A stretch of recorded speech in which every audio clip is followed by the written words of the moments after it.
आयुषी, आइए बात करते हैं जिस तरीके से यूपी में महाभारत पॉलिटिक्स शुरू हो चुकी है। शुक्रवार को लोग जन्माष्टमी का जश्न मना रहे थे, वहीं यूपी की सियासत में महाभारत की एंट्री हो गई और इस एंट्री ने सभी को चौंका दिया। और अब सबके समझ में आ रहा है कि चाचा शिवपाल ने अखिलेश को इशारों में कंस कह दिया है। बिल्कुल, अखिलेश ने भी अब चाचा के इस बयान पर पलटवार किया है। अब संभव यह है कि अखिलेश के बयान पर आज शिवपाल यादव फिर से हमला बोल सकते हैं। तो यूपी में महाभारत पॉलिटिक्स शुरू हो गई है। शिवपाल यादव ने जहां अखिलेश यादव को कंस कहा, तो अखिलेश यादव ने भी अब शिवपाल यादव के कंस वाले बयान पर पलटवार किया है और खुद को दुर्योधन बताया है। अब ये माना जा रहा है कि जो ये वार पलटवार का दौर है ये आगे भी बढ़ता जाएगा। शिवपाल यादव की तरफ से एक बार फिर से अखिलेश यादव को घेरा जा सकता है इस पर। तो देखिए, पूरे देश में श्री कृष्ण जन्मोत्सव धूमधाम से मनाया गया। यूपी के कोने कोने में देर रात जन्माष्टमी की धूम देखने को मिली। बिल्कुल, तो देखिए, मथुरा समेत बाकी सभी जिलों में कान्हा के भक्त झूमते नजर आए। रात 12 बजते ही जन्मोत्सव हुआ, साथ ही साथ भगवान कृष्ण की विशेष पूजा अर्चना की गई। सभी मंदिरों में जयकारे लगे। बिल्कुल, भगवान के जन्म के उत्सव में श्री कृष्ण के जो भक्त हैं वो चूर नजर आ रहे थे। सब कुछ भूल करके श्री कृष्ण की नगरी मथुरा की बात कर लें तो वो तो कृष्णमय नजर आ रही थी। लाखों भक्तों ने जन्माष्टमी पर जश्न मनाया। तो 6 तस्वीरें आपके सामने हैं। देखिए किस तरीके से जन्माष्टमी की धूम देखने को मिली, जहां सीएम योगी आदित्यनाथ भी पहुंचे। गोरखपुर से भी तस्वीर आप देख रहे हैं किस तरीके से वहां पर श्री कृष्ण की पूजा अर्चना सीएम की तरफ से की गई। और कहीं ना कहीं 2 साल बाद लोगों को मौका मिला जब इसी उत्साह के साथ वो जन्माष्टमी का त्योहार मना पाए। और देखिए, सिर्फ उत्तर प्रदेश ही नहीं बल्कि देश के कोने कोने में श्री कृष्ण के जन्मोत्सव की छटा देखने को मिली। हम आपको देश भर के जन्मोत्सव में कुछ और खास तस्वीरें दिखाते हैं। बिल्कुल, जो बेहद खास है, इन तस्वीरों को देखिए जरा, कैसे कान्हा के भक्तों पर जन्माष्टमी की खुमारी छाई हुई है। देश में राज्य के कई जगहों से ऐसी खूबसूरत तस्वीरें आई हैं, चाहे आप सूरत गुजरात की बात कर लें, भोपाल मध्य प्रदेश की बात कर ले, मुंबई महाराष्ट्र में तो गोविंदा नाचते झूमते किस तरीके से दही हांडी का जश्न मनाते हैं सबको पता है। कोलकाता पश्चिम बंगाल में भी देखिए किस तरीके से नाच रहे हैं, झूम रहे हैं। चेन्नई तमिलनाडु साउथ तक जाइए तो किस तरीके से वहां पर लोग कान्हा का जन्मोत्सव मनाते दिखाई दे रहे हैं। हैदराबाद तेलंगाना में भी देखिए आप, कुछ ऐसी ही तस्वीरें हैं। खूबसूरत झांकी सजी है, कृष्ण की आरती हो रही है। तो पूरे देश से रंग बिरंगी ऐसी तस्वीरें आई जहां कान्हा के रंग रूप में बदलाव हर राज्य के हिसाब से मिलता है, क्योंकि वहां की अपनी लोकल सजावट होती है। मथुरा से बड़ी खबर मिल रही है। मथुरा के बांके बिहारी मंदिर में भगदड़ की खबर मिल रही है। देखिए, दिन की शुरुआत एक ऐसी खबर के साथ लोगों को सदमे में लाएगी, क्योंकि जहां पर मंगला आरती होती है, जहां पर लोगों की भीड़ इतनी ज्यादा हो गई कि इसमें भगदड़ मचने के बाद 2 लोगों का दम घुटने से मौत हो गई। बिल्कुल, तो जन्माष्टमी के मौके पर बड़ी संख्या में जो श्रद्धालु थे बांके बिहारी मंदिर पहुंचे थे और इस दौरान भगदड़ मचती है और 2 लोगों की मौत की बात सामने आ रही है। कई लोग इसमें घायल बताए जा रहे हैं और जिस तरीके से जानकारी ये भी मिल रही है कि प्रांगण में जरूरत से ज्यादा लोगों की जो एंट्री थी वो प्रशासन की तरफ से करवा दी गई, जिसके बाद दम घुटने की वजह से इन 2 लोगों की मौत हो गई है। कई लोग इसमें घायल बताए जा रहे हैं और घायलों के आंकड़े की बात अभी तक सामने नहीं आई है, कितने लोग घायल हुए हैं। हालांकि ये जानकारी मिल रही है कि 2 लोगों की मौत भगदड़ में हुई है।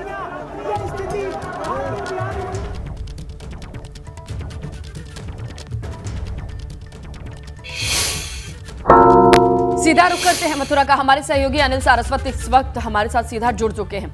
अनिल, किस दरमियान ये भगदड़ मची, या फिर लोगों को ऑक्सीजन की कमी या दम घुटने से, तमाम चीजें इस वक्त सवाल के तौर पर तैर रही हैं। प्रशासन की तरफ से क्या कहा जा रहा है और वहां जो लोग मौजूद थे, प्रत्यक्षदर्शी थे, उनका क्या कहना है? जी, मैं आपको बता दूं, कल श्री कृष्ण जन्माष्टमी का मौका था और इसलिए मथुरा में देश ही नहीं विदेश से भी श्रद्धालु यहां पर पहुंचे हुए थे। और जिस तरह से श्री कृष्ण जन्म स्थान पर भीड़ का यहां पर वो रस था, पूरी तरह से यहां पर कंट्रोल में स्थिति यहां पर प्रशासन ने कर रखी थी। उसी तरह से वृंदावन स्थित बांके बिहारी मंदिर में भी पूरी तरह से पुलिस प्रशासन चौकन्ना था। लेकिन मंगला आरती के समय एकदम भीड़ का दबाव बढ़ने की वजह से ये हादसा हुआ है। और वहां पर अगर श्री कृष्ण स्थान की और बांके बिहारी मंदिर की तुलना की जाए तो श्री कृष्ण जन्म स्थान पर स्पेस काफी है और वहां पे श्रद्धालुओं की कतार बाकायदा वहां पे गर्भगृह से आगे से चलती हुई रहती है। इसी तरह का इंतजाम बांके बिहारी मंदिर पे भी होता है। वहां पर पूरा प्रशासन कल से लगा हुआ था, लेकिन वहां पर स्पेस कम होने के कारण बांके बिहारी मंदिर में जो प्रांगण है, जहां पर आराध्य के दर्शन करते हैं, जहां पर श्रद्धालु पहुंचते हैं, जहां पर बांके बिहारी मंदिर में दर्शन किए जाते हैं, वहां पर स्पेस कम होने की वजह से उस प्रांगण में ये हादसा घटित हुआ है। ये हादसा मंगला आरती के दौरान ये घटित हुआ है और वहां पर जो देखा जा रहा है कि भीड़ का दबाव अत्यधिक बढ़ा और भीड़ का दबाव बढ़ने की वजह से ये मंगला आरती रात के 12 बजे होने वाली आरती होती है जिसकी कुछ मान्यता है, या फिर सुबह वाली आरती है, ये जरा कंफर्म कीजिए। इसकी मंगला आरती की बहुत बड़ी मान्यता होती है और बांके बिहारी मंदिर में जो पट खुलते हैं इसका समय सबसे ज्यादा जो होता है वो इसी समय श्री कृष्ण जन्माष्टमी वाले दिन ही होता है, क्योंकि जन्म 12 बजे होता है और 12 बजे के बाद इस तरह की ये आरती होती है, ये की जाती है, मंगला आरती की जाती है, जिससे कि श्रद्धालु वहां पर अत्यधिक संख्या में एकत्रित हुए और भीड़ का दबाव इतना बढ़ा कि वहां पर 2 श्रद्धालुओं की भीड़ के दबाव की वजह से वहां पर बताई जा रही है कि वहां पर मौत हो गई और कुछ श्रद्धालु इसमें घायल भी हुए हैं। बड़ी लापरवाही है और इसमें कई लोगों की और भी जाने जाती तो कौन जिम्मेदार होता।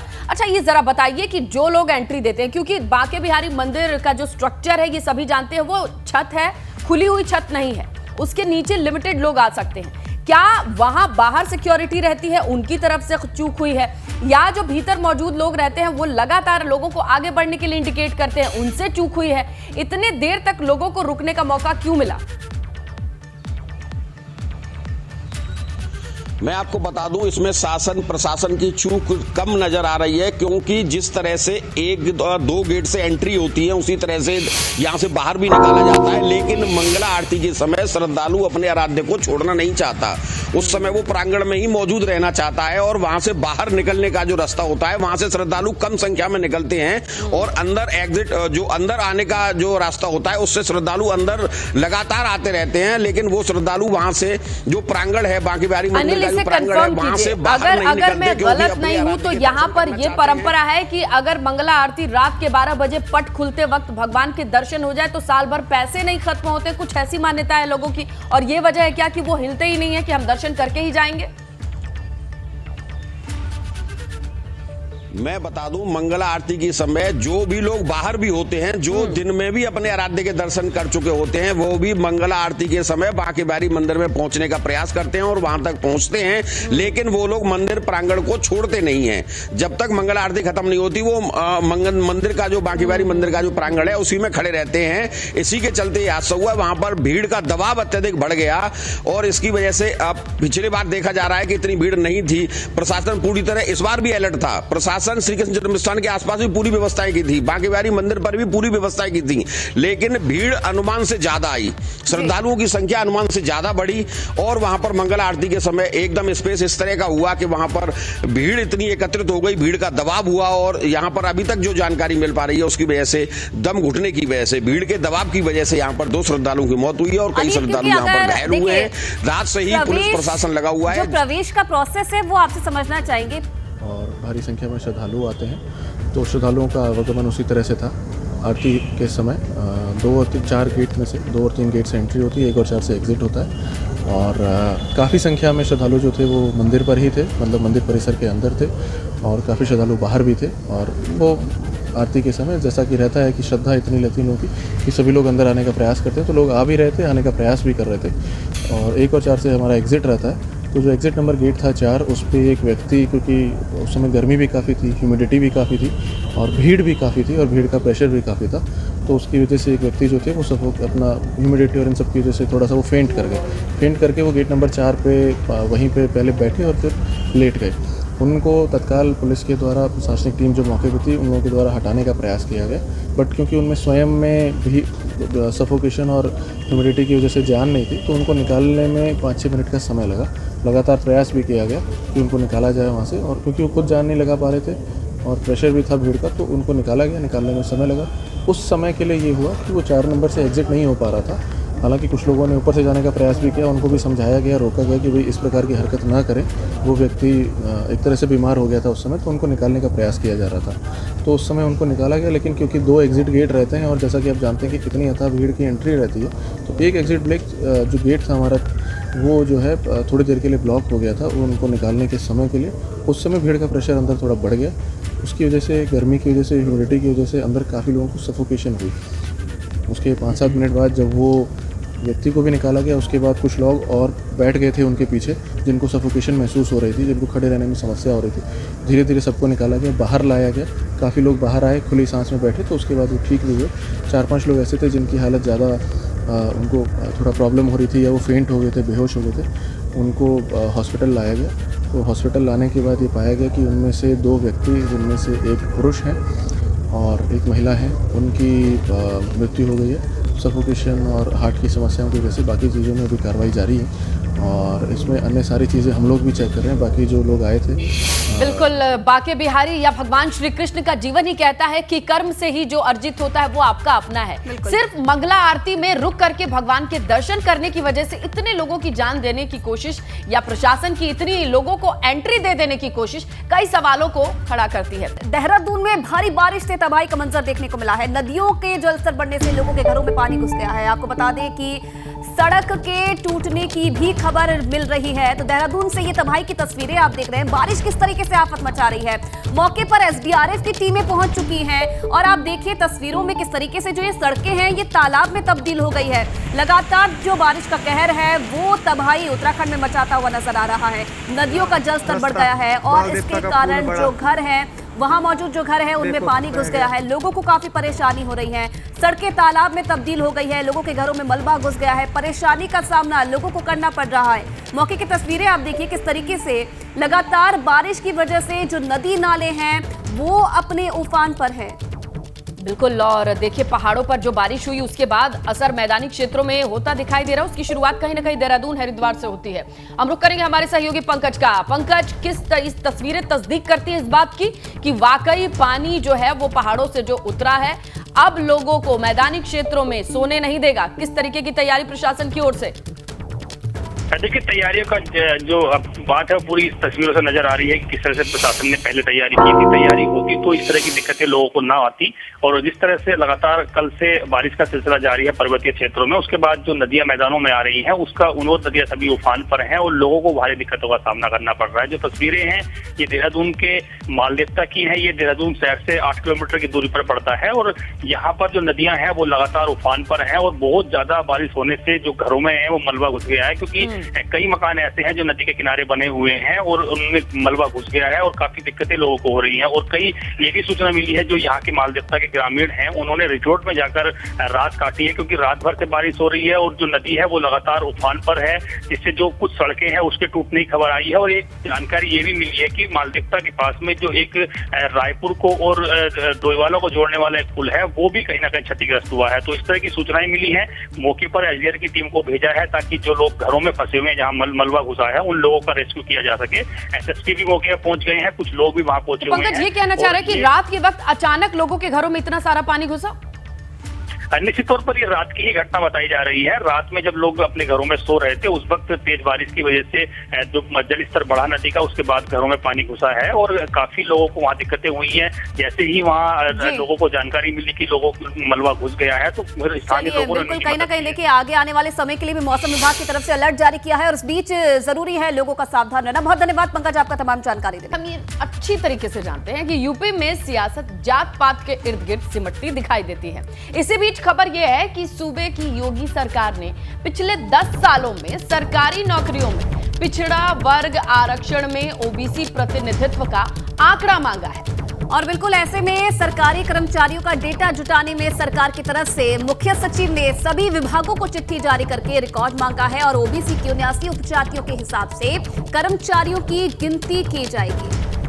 बिल्कुल, और इसके साथ आपको बताएं समूह क से लेके समूह घ तक कुल पदों और नियुक्त कर्मचारियों का ब्यौरा जुटाने का अभियान शुरू कर दिया गया है, जिसके बाद सवाल उठ रहा है कि आखिर इस आंकड़े को जुटाने के पीछे की वजह क्या है। सरकार इन आंकड़ों को इकट्ठा करके कलेक्ट करके करेगी क्या? बिल्कुल, और सवाल ये भी है कि आखिर किस बड़ी तैयारी में योगी सरकार जुटी हुई है। जानकारों की माने तो ये आंकड़ा 2024 चुनाव को लेकर विरोधियों को घेरने के लिए जुटाया जा रहा है। बिल्कुल, अल्पसंख्यक समाज से कितने लोगों को नौकरी मिल रही है, नहीं मिल रही है, या फिर आरक्षण कितना है, ये तमाम चीजें क्या है, इसे पता लगाने के लिए उत्तर प्रदेश में डेटा कलेक्ट किया जाएगा। ये पता लगाया जाएगा कि तमाम सरकारी महकमों में कितने पदों पर किस जाति के लोग तैनात हैं। और चलिए बात करेंगे सीएम योगी के दौरे की, जो कि आज गोरखपुर के दौरे पर रहने वाले हैं, जहां से वो लखनऊ रवाना होंगे। और आज सीएम योगी गोरखपुर से लखनऊ रवाना होंगे। कुछ देर बाद गोरखपुर में जनता दरबार लगाएंगे। अफसरों के साथ समीक्षा बैठक भी मुख्यमंत्री की तरफ से की जाएगी। बिल्कुल, गोरखपुर के बाद लखनऊ रवाना हो जाएंगे सीएम योगी। लखनऊ में कल्याण सिंह के पुण्यतिथि कार्यक्रम में शामिल होंगे और इस कार्यक्रम में सीएम योगी के साथ दोनों डिप्टी सीएम भी शामिल होंगे। तो देखिए, कल्याण सिंह की पुण्यतिथि का मौका है, इसीलिए लखनऊ भी पहुंचेंगे। लेकिन उससे पहले जो उनकी रेगुलर प्रैक्टिस रही है, अगर वो गोरखपुर में होते हैं सुबह के वक्त, वो जनता दरबार लगाते हैं और आज भी ऐसा ही होगा। लेकिन अहम यह है कि आज उनकी रवानगी तय है लखनऊ के लिए, क्योंकि आज कल्याण सिंह की पुण्यतिथि कार्यक्रम में दोनों डिप्टी सीएम के साथ वो शामिल होंगे।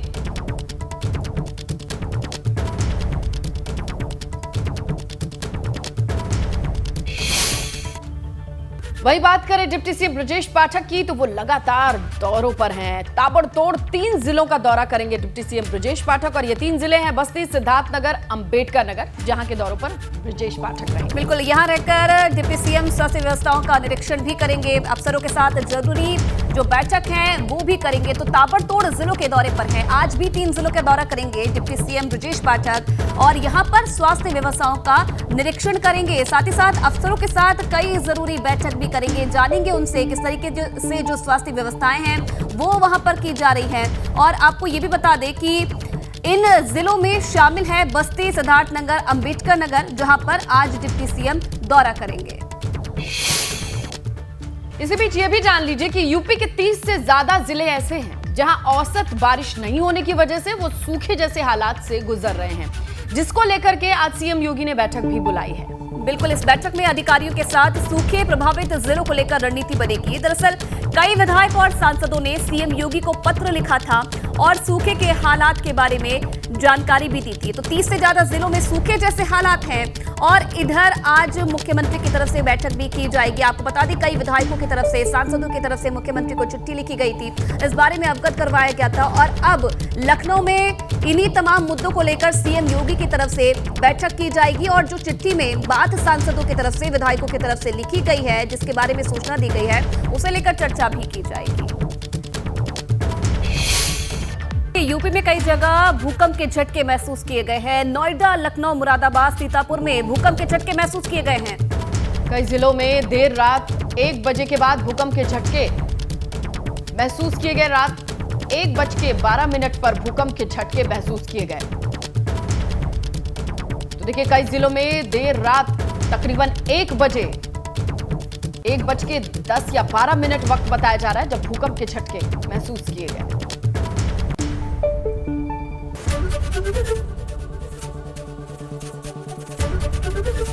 एबीपी गंगा, खबर आपकी, जुबान आपकी।